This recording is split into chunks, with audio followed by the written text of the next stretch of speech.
अस्सलाम वालेकुम स्टूडेंट्स, कैसे हैं आप सब। मेरा नाम है बिस्मा असगर। मैं आपको पढ़ा रही हूँ अब प्रोटीन्स। और प्रोटीन्स का इंट्रोडक्शन देने के बाद अब हम बात करने लगे थे कि प्रोटीन की फॉर्मेशन कैसे होती है फ्रॉम अमीनो एसिड्स। तो टॉपिक हमारा आज का क्या है? Amino acids are building blocks of proteins. इसी पे हम बात करने लगे हैं और देखेंगे प्रोटीन कैसे बनते हैं, किस तरह की लिंकेज होती है, कौन सा रिएक्शन होता है। तो ये सारी चीज़ें समझने के लिए आए चलते हैं लेक्चर की तरफ। तो स्टूडेंट्स, अब हम बात करने लगे हैं कि हमारे पास जो प्रोटीन्स हैं वो बनते कैसे हैं। आप सबने याद रखना है कि proteins are composed of amino acids. ठीक है, वो जो बात हमने पिछले लेक्चर में भी की। अब ये अमीनो एसिड्स एक दूसरे के साथ कंबाइन करते हैं, पेप्टाइड बॉन्ड बनाते हैं और उसके बाद आपकी प्रोटीन की फॉर्मेशन होती है। पेप्टाइड बॉन्ड को हम समझेंगे इस लेक्चर में, हमें पता लग जाएगा पेप्टाइड लिंकेज या पेप्टाइड बॉन्ड किसको कहते हैं। लेकिन उसके अलावा आपने याद रखना है कि आपके ये जो, क्योंकि बहुत सारे अमीनो एसिड सेम यूनिट है ना, और सेम यूनिट जब कंबाइन करके बहुत बड़ा स्ट्रक्चर बना दें हम उसको कहते हैं पॉलीमर। तो आपका ये जो प्रोटीन होता है ये बायोपॉलीमर्स भी कहलाते हैं। ये बात समझ में आ रही है कैसे कहलाते हैं और क्या स्ट्रक्चर बनता है इसका, उसके बारे में हम बात करते हैं। तो आए चलते हैं लाइट बोर्ड की तरफ। तो स्टूडेंट्स, अब हम देखने लगे हैं कि हमारे पास आखिर प्रोटीन बनता किस तरह से है। अमीनो एसिड से रिलेटेड जितनी इंपॉर्टेंट बातें थी वो मैंने सारी आपको बता दी। और उसकी रीज़न भी ये थी कि आप उस वक्त अमीनो एसिड्स को समझ जाएं। क्यों? क्योंकि अमीनो एसिड्स हैं आपके प्रोटीन बनाने, और अगर आपको अमीनो एसिड्स की समझ नहीं है तो प्रोटीन समझ में नहीं आएंगे। आप पहले तो सोच रहे थे कि हमारे पास बेसिक स्ट्रक्चर क्या था, और वो बेसिक स्ट्रक्चर इसलिए मैं आपसे कह रही हूँ क्योंकि देखिए उसी पे बेस करके आपके प्रोटीन्स बनने हैं। आपके पास बेसिक स्ट्रक्चर सबको याद होगा, ये है। ठीक है, अब हम क्या करेंगे कि इस स्ट्रक्चर को माइंड में रखते हुए हम प्रोटीन फॉर्मेशन करेंगे। और आप मुझे बताएं कि किस चीज़ से बनते हैं प्रोटीन्स? अमीनो एसिड से बनते हैं ना। तो इसका मतलब है कि आपके पास अमीनो एसिड 1, सपोज कर लेते हैं अभी हम सिर्फ, प्लस अमीनो एसिड 2 जब कंबाइन करेंगे ना तो आपके पास जो रिजल्टेंट स्ट्रक्चर बनेगा वो होगा आपका प्रोटीन। ठीक है, ये बातें बड़ी इंपॉर्टेंट है, गौर से सुने प्रोटीन का स्ट्रक्चर बनाते हुए, क्योंकि अक्सर स्टूडेंट्स कंफ्यूज हो जाते हैं, समझ में नहीं आता कि कैसे बनाना है। इससे जब मैं कह रही हूँ गौर से सुने तो ज़रा ध्यान करें इन बातों पे। सबसे पहले हमने क्या करना है, 2 अमीनो एसिड्स बनाने हैं। हम अलग-अलग नहीं सपोज करेंगे, हम क्या करेंगे, आर ग्रुप लिख देंगे साथ, क्योंकि अलग-अलग स्ट्रक्चर्स की तरफ जब जाएंगे तो आपको कन्फ्यूजन होगी। और हम सिर्फ आर ग्रुप को सपोज करके क्यों बना रहे हैं उसकी भी मैं वजह बताती हूँ, लेकिन थोड़ी देर तक। सबसे पहले हमने क्या किया कि यहाँ पे बना दिया यही स्ट्रक्चर जिसकी हम उधर बात कर रहे हैं। अब ये देखें, मैंने यहाँ पे ये सिर्फ दोनों चीजें ऑपोजिट कर दी, कोई मसला तो नहीं। ये देख लें, आपके पास वो सेम कार्बन है, क्योंकि अल्काइल आर ग्रुप भी अटैच्ड है और उसी कार्बन से अमीनो ग्रुप भी अटैच्ड है। इस वजह से क्या हुआ कि मैंने बस उनकी पोजीशन चेंज कर दी है। इससे कोई फर्क नहीं पड़ता, आप भी कर सकते हैं। ठीक है, आगे हमने क्या करना है कि COOH जो कार्बोक्सिलिक ग्रुप है उसको आप उस तरह से लिखना है जैसे मैंने आपको सिखाया था, जहां मैंने आपसे कहा था फोकस करें कि आप कार्बोक्सिलिक को और किस तरह लिख सकते हैं। कार्बोक्सिलिक को लिखने का तरीका स्टूडेंट्स ये भी है, ठीक है, याद है सबको। तो मैं यहाँ पे इस तरह से लिखूंगी ताकि आपको थोड़ा स्ट्रक्चर मैं समझा सकूं कैसे बनता है। यहाँ तक अगर अभी आप कंफ्यूज हैं कि ये हम इस तरह से क्यों लिख रहे हैं, आपको थोड़ी देर में समझ आ जाए कि हमने ऐसे क्यों लिखा है। अब क्या होगा स्टूडेंट्स कि यहाँ पे एक अमीनो एसिड मैंने लिख लिया, दूसरा मैं ऑपोजिट करके लिख दूंगी। जिस तरह इसका एंड मैंने कार्बोक्सिलिक पे किया है ना, दूसरे अमीनो एसिड का स्टार्ट मैं लूंगी NH2 से फिर से, ताकि हमारे पास NH2 फिर से आ जाए इसके साथ। आप कहेंगे ऑपोजिट तो नहीं हुआ ना, ये तो वही चीज़ है, यहाँ पे एज इट इज अटैच कर दिए। तो बिल्कुल ऐसा ही है, ये चीज़ है, इसको ऐसे यहाँ पे करके अटैच कर देना है। लेकिन अब मैं क्या करूंगी कि इसके हाइड्रोजन अलग-अलग शो करूंगी।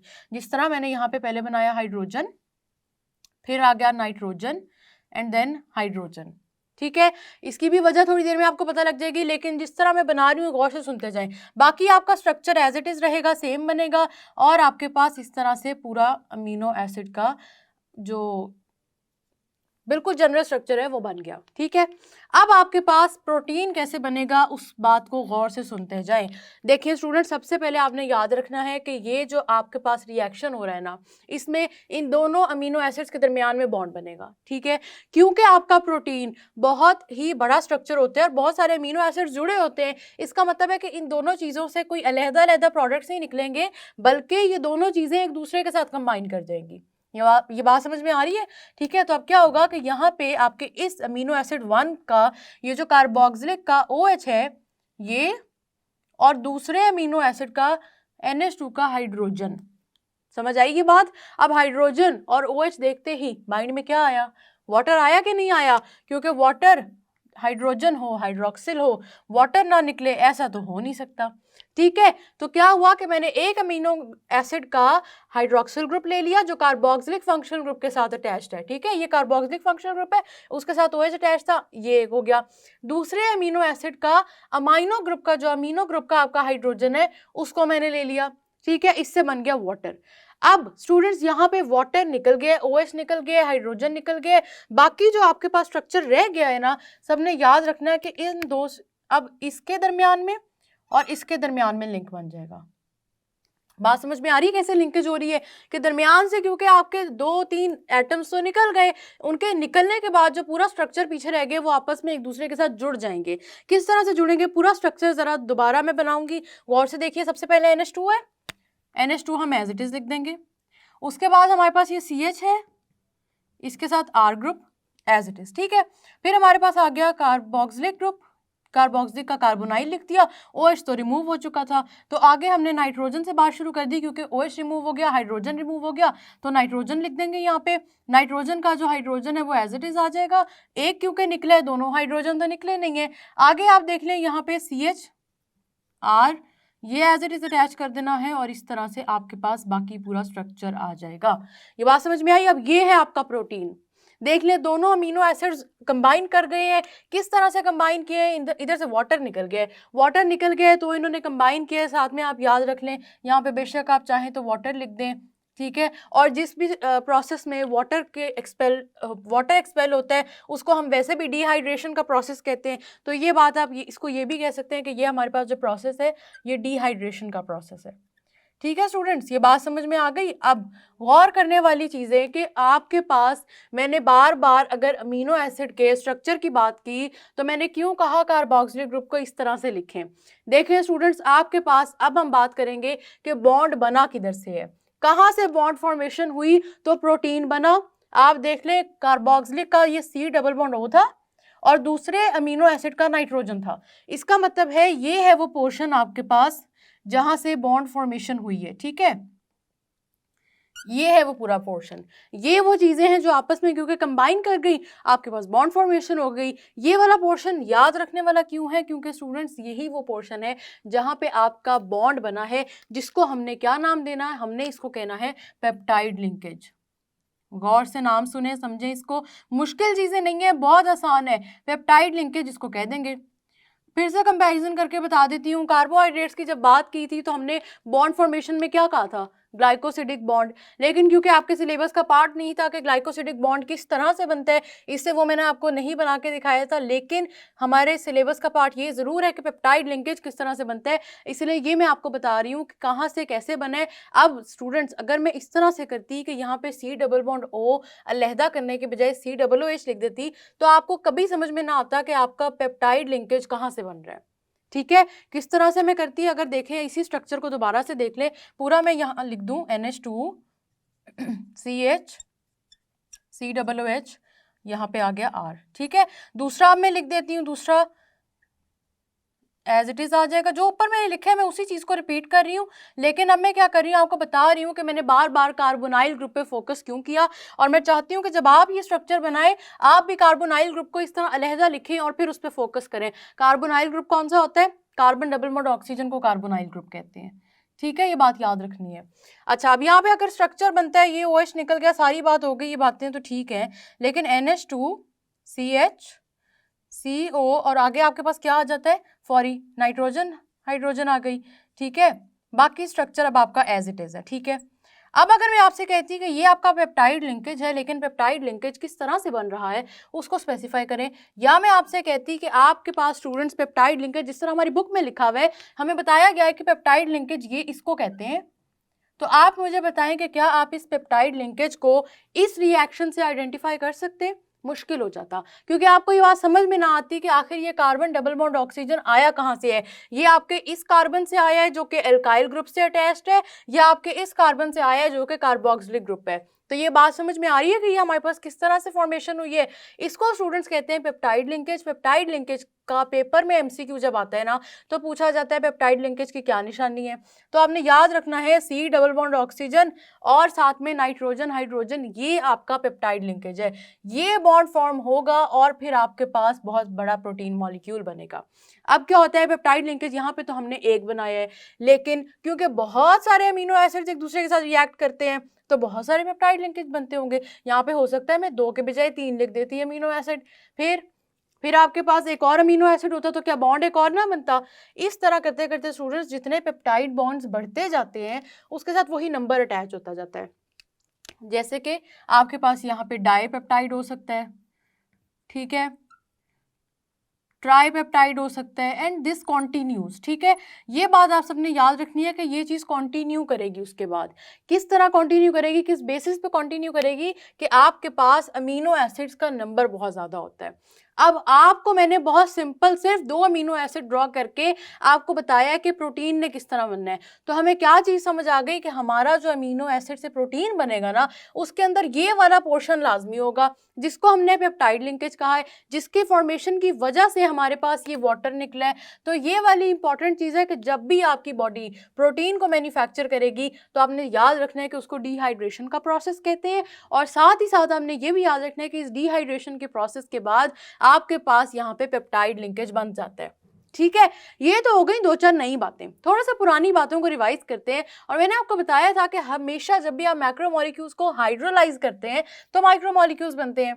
अब ये बात इतनी स्पेसिफिकली तो नहीं हुई थी, लेकिन जब हमने कार्बोहाइड्रेट्स को हाइड्रोलाइज किया था तो हमने देखा था कि मोनोसेकेराइड्स को आप फर्दर हाइड्रोलाइज नहीं कर सकते, लेकिन ओलिगो को कर सकते हैं, पोली को कर सकते हैं। इसी तरह हाइड्रोलिसिस का प्रोसेस वहाँ तक लिमिटेड नहीं है, ठीक है। हाइड्रोलिसिस का प्रोसेस आप प्रोटीन्स के लिए भी कंटिन्यू कर सकते हैं। तो अगर मैं आपसे पूछूं कि आप अगर हाइड्रोलिसिस करते हैं अपने प्रोटीन की, तो आप मुझे बताएं कि आपके इस हाइड्रोलिसिस के प्रोसेस में हाइड्रोलाइज किया जब आपने प्रोटीन मॉलिक्यूल को, तो आपके पास क्या चीज़ ऑब्टेन होगी। सबने याद रखना है कि जब भी आपने प्रोटीन मॉलिक्यूल को हाइड्रोलाइज करना है, हाइड्रोलिसिस के प्रोसेस से गुजारना है, जिसका मतलब है break down in the presence of water, तो आपके पास हमेशा अमीनो एसिड्स या अमीनो एसिड्स मिलेंगे आपको, यही ऑब्टेन होंगे, यही रिजल्ट है। ये बड़ी इंपॉर्टेंट बातें हैं, गौर से सुन लें, क्योंकि आपकी बॉडी बिल्कुल बिल्डिंग ब्लॉक है, ठीक है। आपकी बॉडी का बिल्डिंग ब्लॉक है प्रोटीन। पूरी की पूरी बॉडी में मैक्सिमम स्ट्रक्चर्स आपके प्रोटीन की वजह से बने हुए हैं। वो हम बात करेंगे कि कौन कौन से स्ट्रक्चर्स हैं, लेकिन सिर्फ इंपॉर्टेंट चीज़ ये है कि ऐसे इतनी आसानी से ये 2 अमीनो एसिड जुड़ेंगे और प्रोटीन्स ही बन जाएंगे। आगे आपके साथ क्या होता है आपकी बॉडी में कि बहुत सारे अमीनो एसिड्स कंबाइन करते हैं, बहुत सारे आपके पास प्रोटीन्स बन जाते हैं, ठीक है। अब प्रोटीन के स्ट्रक्चर भी बहुत तरह के बनते हैं, ठीक है। प्रोटीन के स्ट्रक्चर्स क्योंकि बहुत तरह के बनते हैं स्टूडेंट्स, और उसमें बहुत वैरायटी होती है। हो सकता है आपकी बॉडी में एक जगह जिस तरह की प्रोटीन है दूसरी जगह वैसी प्रोटीन ना चाहिए हो। जैसे आप सबने सुना होगा हमेशा से हमारे बालों में भी प्रोटीन है, हमारे नाखूनों में भी प्रोटीन है। तो हो सकता है कि आपके बालों का प्रोटीन और तरह का हो, उसका स्ट्रक्चर डिफरेंट हो, और आपके नाखूनों का प्रोटीन जो है उसका स्ट्रक्चर डिफरेंट हो। तो स्टूडेंट्स आपने याद रखना है कि ये जो पेप्टाइड लिंकेज होती है जिसके बाद आपका प्रोटीन बनता है, इस प्रोटीन के 4 तरह के स्ट्रक्चर्स होते हैं। क्या बात हमने की कि सबसे पहले अमीनो एसिड्स कंबाइन करेंगे, आपके पास प्रोटीन बनाएंगे। प्रोटीन कैसे बनेगा, पेप्टाइड लिंकेज से बनेगा। इसको डिहाइड्रेशन का प्रोसेस कहते हैं क्योंकि वाटर एलिमिनेट हो जाता है। अब हम बात ये कर रहे हैं कि ये जो प्रोटीन बन रहे हैं ये फर्दर 4 टाइप ऑफ स्ट्रक्चर्स के बनते हैं। कौन कौन से स्ट्रक्चर्स हैं, इंपॉर्टेंट है स्ट्रक्चर, लेकिन हमारे पास क्योंकि इन स्ट्रक्चर की डिटेल अभी पार्ट नहीं है सिलेबस का, इसलिए आपने सिर्फ स्ट्रक्चर्स के नाम याद रखने, इनकी डिटेल आपने याद नहीं रखनी, ठीक है। याद रखिएगा स्टूडेंट्स, जो 4 तरह के स्ट्रक्चर बनते हैं उनमें आता है primary, secondary, tertiary and then quaternary, ठीक है। ये 4 तरह के स्ट्रक्चर बनते हैं। जब आप फर्स्ट ईयर में जाएंगे तो आप इनको बहुत डिटेल में पढ़ेंगे, ठीक है। क्वाटरनरी है, अच्छा मैं इसको कंप्लीट कर देती हूँ। क्वाटरनरी ये आपके स्ट्रक्चर्स बनते हैं, इसकी डिटेल आपने फर्स्ट ईयर बायोलॉजी में पढ़नी है। अभी सिर्फ आपने इतना याद रखना है कि आपके पास प्रोटीन जब भी बनेगा तो प्रोटीन 4 डिफरेंट स्ट्रक्चर्स का बनता है। जैसे जैसे आपका स्ट्रक्चर अगर करेगा ना यहाँ पे प्रोसेस करेगा प्राइमरी से सेकेंडरी, फिर टर्शरी, फिर क्वाटर्नरी। तो आप सबने याद रखना है कि ये कॉम्प्लिकेटेड स्ट्रक्चर्स हो जाते हैं। प्राइमरी आपका सिंपलेस्ट स्ट्रक्चर होगा, क्वाटर्नरी आपका बहुत ही कॉम्प्लिकेटेड स्ट्रक्चर होगा। तो आपको अब समझ में आ रहा है कि प्रोटीन्स को मैक्रोमोलिक्यूल्स क्यों कहते हैं, इसी वजह से प्रोटीन्स को मैक्रोमोलिक्यूल कहते हैं। तो जो मैंने इंपॉर्टेंट बातें बताई हैं वो याद रख लें। सबसे पहले आपको पेपर में पूछा जाता है what are the building blocks of protein. तो building blocks of protein are amino acids. How are proteins formed? Proteins are formed when a peptide bond is formed between amino acids. ये बातें important है, ये paper में इस तरह से question आते हैं, मैं इसे रिपीट कर रही हूँ, ठीक है। आपसे पूछा जाएगा हाउ आर प्रोटीन्स फॉर्म्ड, तो प्रोटीन का आपने ये याद रखना है। साथ ही साथ आपसे पूछा जाएगा what bond is formed when proteins are formed, तो ये भी याद रख लेना है कि peptide bond is formed. Peptide bond बड़ा इंपॉर्टेंट बॉन्ड है और पेप्टाइड बॉन्ड बनता ही तब है जब अमीनो एसिड्स कंबाइन करते हैं, ठीक है। दूसरा आपसे क्वेश्चन पूछा जाता है कि what other product is eliminated during the formation of proteins. तो आप सबने याद रखना है कि ये जो वाटर है इसकी एलिमिनेशन होती है during the formation of proteins. ये बड़ी इंपॉर्टेंट चीज़ है, ठीक है। आपसे इसके अलावा पूछा जाता है स्टूडेंट्स के when you hydrolyse proteins what do you obtain, amino acids. On hydrolysis of proteins what do you obtain, amino acids. ये डिफरेंट स्टेटमेंट्स हैं जिनकी बेस पे ना पेपर में क्वेश्चंस आए हैं, वही स्टेटमेंट्स मैं आपको रिपीट करके बता रही हूँ। और अगर आपसे सिर्फ ये नहीं होगा कि सिर्फ पूछा जाएगा कि इस तरह से बता दें प्रोटीन कहाँ, अमीनो एसिड कहाँ, ये भी होगा कि draw the peptide bond, draw protein. इस तरह से अब आपने किस तरह बनाना है ये आपको समझ में आ रहा है कि आपने सबसे पहले यहाँ पे 2 अमीनो एसिड्स ले लेने हैं। ये जनरल रिएक्शन लिखने का मकसद ये होता है कि आपको ना चीज़ ना भूले कि आखिर ये बननी किस तरह से है, ठीक है। तो आपने याद रखना है 2 अमीनो एसिड के स्ट्रक्चर बनाने हैं। जब स्ट्रक्चर बनाने हैं स्टूडेंट्स तो उनको बहुत ही बेसिक स्ट्रक्चर लेना है, बहुत बेसिक, मतलब आर ग्रुप अभी हमने अटैच करना ही नहीं है, ना हमारे सिलेबस का पार्ट है, ना हमने अभी इतनी कॉम्प्लिकेशन में जाना है। हमारे लिए पहले ज़रूरी ये बात समझना है कि प्रोटीन बनता कैसे है। तो आर ग्रुप तो बाद में अटैच होंगे, पहले तो ये देख लें प्रोटीन बनता कैसे है। तो इस वजह से हमने 2 सिंपल बेसिक स्ट्रक्चर्स दिए अमीनो एसिड्स के, उनको कंबाइन किया और कंबाइन करने के बाद आपके पास बन गया पेप्टाइड लिंकेज, पेप्टाइड बॉन्ड, और इसके रिजल्ट में आपके पास वाटर एक्सपेल हो गया। दूसरी इंपॉर्टेंट चीज़ ये है स्टूडेंट्स, आप सबने याद रखनी है how many structures are there of proteins. तो प्रोटीन के 4 स्ट्रक्चर होते हैं, primary, secondary, tertiary and quaternary. Primary आपका सिंपलेस्ट स्ट्रक्चर है प्रोटीन का, क्वाटर्नरी कॉम्प्लिकेटेड स्ट्रक्चर है। इसकी डिटेल आप पढ़ेंगे जब आप 11th में जाएंगे, तो परेशान नहीं होना, घबराना नहीं है नाम सुनकर कि पता नहीं अभी हमने इसकी कितनी डिटेल पढ़नी है। और जैसे जैसे स्टूडेंट्स आपके पास अमीनो एसिड्स का नंबर बढ़ता जाएगा ना, वैसे वैसे क्या होगा कि आपके पास ये बॉन्ड्स बनते जाएंगे, बढ़ते जाएंगे। आप देखें 2 अमीनो एसिड्स के दरमियान में एक बॉन्ड बना है, 3 अमीनो एसिड्स होंगे तो आपके पास एक और बॉन्ड बन जाएगा, 4 होंगे तो फिर से एक और बॉन्ड बन जाएगा। तो जैसे जैसे ये बॉन्ड बढ़ते हैं वैसे वैसे हम इनको कहते हैं डाइपेप्टाइड और ट्राइपेप्टाइड। इस तरह आगे भी नाम है, लेकिन आपको सिर्फ उतना बताया जा रहा है जितना कि ज़रूरी है। इस स्ट्रक्चर को लाजमी ड्रॉ करें। इस स्ट्रक्चर को ड्रॉ नहीं करेंगे ना स्टूडेंट्स तो पेपर में, क्योंकि इसके बारे में पूछा जाता है और फिर जब पेपर में इससे रिलेटेड क्वेश्चनिंग आती है फिर हमें समझ में नहीं आती चीज़ें। इससे आप इस स्ट्रक्चर को दोबारा ड्रॉ करें, जो क्वेश्चंस मैंने आपको बताए उससे हाथ से देखें कि क्या आपको प्रोटीन्स और अमीनो एसिड्स की समझ आ गई है, इसको रिवाइज करें।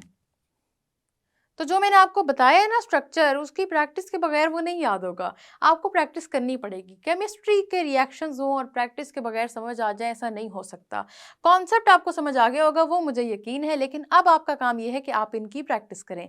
आप इन सारे कॉन्सेप्ट्स को करें रिवाइज, और जिस तरह का मैंने स्ट्रक्चर बना के दिखाया है ना उसको 3 से 4 दफ़ा खुद बनाएं, पूरा रिएक्शन देखें। हम मिलेंगे नेक्स्ट लेक्चर में, तब तक के लिए अल्लाह हाफिज़।